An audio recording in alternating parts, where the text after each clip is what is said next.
सर्वांना नमस्कार. जय श्री कृष्ण. आपण सर्वप्रथम प्रार्थना म्हणूयात. वसुदेवसुतं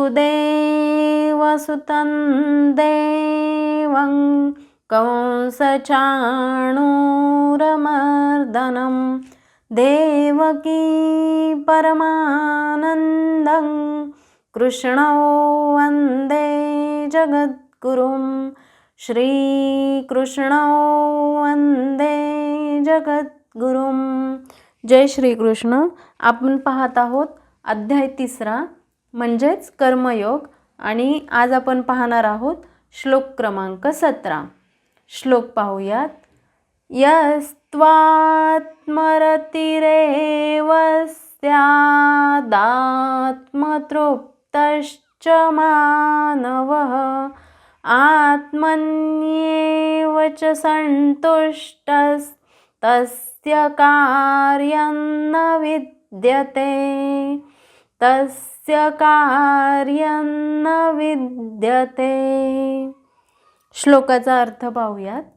य म्हणजे जो कोणी, तू म्हणजे परंतु, आत्मरती म्हणजे आत्म्यातच आनंद घेणारा, एव म्हणजे निश्चितच, स्यात म्हणजे वातो, आत्मतृप्त म्हणजे आत्मतृप्त, च म्हणजे आणि, मानवः म्हणजे मनुष्य, आत्मनी म्हणजे स्वतःमध्ये, एव म्हणजे केवळ, च म्हणजे आणि, संतुष्ट म्हणजे पूर्णपणे संतुष्ट झालेला, तस्य म्हणजे त्याचे, कार्यम म्हणजे कर्तव्य किंवा कार्य, न म्हणजे नाही, विद्यते म्हणजे अस्तित्वात राहते.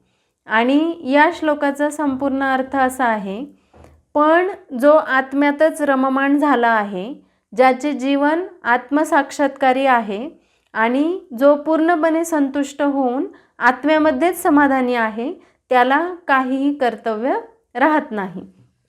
आता आपण हा श्लोक थोडा समजून घेऊयात. 16व्या श्लोकात भगवंतांनी सृष्टीच्या चक्राचे जो पालन करत नाही तो इंद्रियांमध्ये कसा अडकून राहतो हे सांगितले. आणि या श्लोकात भगवंत सांगतात की जो मनुष्य आत्म्यातच रमणारा, आत्म्यातच तृप्त आणि आत्म्यातच संतुष्ट असतो, त्याला कोणत्याही प्रकारचे कर्तव्य राहत नाही. आता या ठिकाणी 3 शब्द आलेले आहेत. आत्मरत, आत्मतृप्त आणि आत्मनी. आत्मरत म्हणजे आपल्या मूळ स्वरूपातच रमलेला, आत्मतृप्त म्हणजे आत्मज्ञान मिळाल्यामुळे तृप्त झालेला, आणि आत्मनी संतुष्ट म्हणजे आत्मज्ञानातच संतुष्ट असलेला. तसेच या श्लोकात कर्म हा शब्द न वापरता कार्य हा शब्द वापरला आहे. कर्म हे चांगले किंवा वाईट दोन्ही प्रकारचे असू शकते, परंतु कार्य या शब्दाचा अर्थच करायला हवे असे ते कार्य असा होतो. तसेच या जगात 4 प्रकारचे लोक असतात, ज्यांना कर्म करण्याची आवश्यकता असते पण ते कर्म करत नाहीत, असे लोक म्हणजे आळशी लोक. दुसरा प्रकार आहे ज्यांना कर्म करण्याची आवश्यकता आहे आणि ते कर्म करण्यासाठी सतत क्रियाशील देखील असतात, ती म्हणजे आपल्यासारखी सर्वसामान्य माणसे. या कर्मभूमीवर कर्म करण्यानेच आपली भौतिक प्रगती होते. मात्र आपण जेव्हा कर्म करतो तेव्हा कर्मांच्या फळांमुळे अशांती निर्माण होते. प्रतिकूल अनुकूल काहीही फळ मिळाले तरीही मन अशांतच राहते.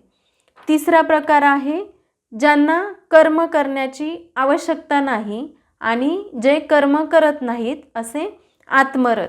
यामध्ये साधू किंवा संत येतात. आणि चौथा प्रकार आहे ज्यांना कर्म करण्याची आवश्यकता नाही पण ते सदैव कर्मरत आहेत, कारण ते समाजासाठी अविरतपणे काम करत असतात. तर हे आत्मरत मनुष्य कसे ओळखावेत, तर जो स्वतःच्या आत्मस्वरूपापर्यंत पोहोचला, ज्याला आत्मज्ञानाची म्हणजेच सूक्ष्म चैतन्य स्वरूपाची प्राप्ती झाली, तो आत्मरत. त्याच्या मनात तृप्ततेची भावना असते. कर्माच्या अशांतीपासून संतुष्टीच्या निर्वाणापर्यंत तो पोहोचतो. परमात्मा आपल्यातच आहे, स्थित आहे हे जाणल्यामुळे इतर काही मिळवण्याची त्याला कुठल्याही प्रकारची कामना नसते. जे काही मिळेल ते भगवंतांचा प्रसाद म्हणून तो ग्रहण करतो.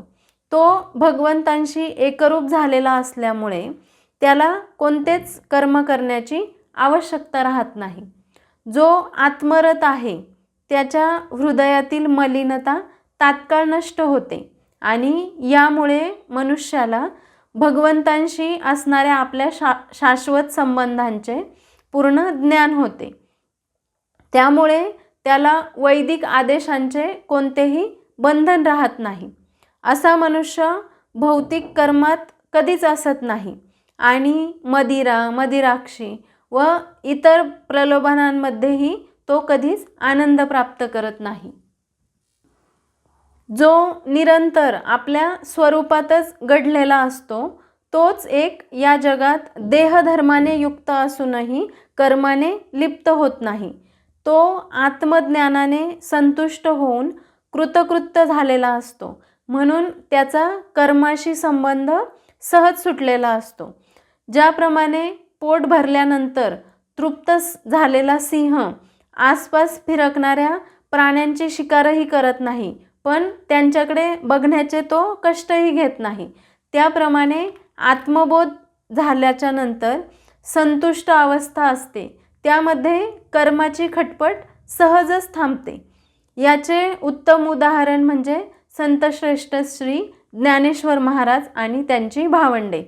त्यांनी बालपणात अनेक हाल अपेष्टा सहन केल्या, तसेच अपमानास्पद वागणूक देखील सहन केली. परंतु ज्यावेळी ते सन्मान आणि प्रसिद्धीच्या शिखरावर पोहोचले त्यावेळी त्यांचा शरीरभाव नष्ट झाला होता आणि त्यांना स्वतःची खरी ओळख पटलेली होती. हा परमानंद प्राप्त झाल्यावर त्यांना या लौकिक जीवनातील सर्व सुख साधनेही नकोशी वाटत होती. त्यामुळे ज्ञानेश्वर माऊलींनी आपले जीवित कार्य पूर्ण झाले या समाधानात वयाच्या अवघ्या 22व्या वर्षी संजीवन समाधी घेतली. त्यामुळे ज्यांना आत्मज्ञान प्राप्त होते ते शरीराच्या किंवा भौतिक लौकिकांमध्ये अडकून पडत नाहीत. थोडक्यात या श्लोकाचा सारांश असा आहे, ज्याला परमतत्व सापडले आहे तो कर्तव्य बंधनातून मुक्त होतो, कारण त्याच्या सर्व इच्छा शांत झालेल्या असतात. तरीही असे सिद्ध पुरुष जगाच्या कल्याणासाठी किंवा लोकसंग्रहासाठी कर्म करत राहतात, पण त्यांच्या त्या कर्मांमागे कोणत्याही प्रकारची आसक्ती नसते. तसेच आधुनिक जीवनातील या श्लोकाचे महत्त्व पाहिले तर आजच्या धावपळीच्या आणि स्पर्धेच्या युगात हा श्लोक अत्यंत मोलाचा आहे. हा श्लोक आंतरिक समाधानाचे महत्त्व अधोरेखित करतो. आधुनिक माणूस बाह्य वस्तू म्हणजेच मोठी गाडी, मोठे घर, सोशल मीडियावरील लाईक्स हे जमा करण्यात आणि ते मिळवण्यात आपले सुख शोधत राहतो. परंतु हा श्लोक आपल्याला शिकवतो की खरी संपत्ती किंवा खरी शांती आणि समाधान हे वस्तू आणि यशामध्ये नाही, तर ते आपल्या आतच आहे. आपण बाहेरील गोष्टींवर अवलंबून न राहता आत्मसंतुष्ट राहायला शिकले पाहिजे.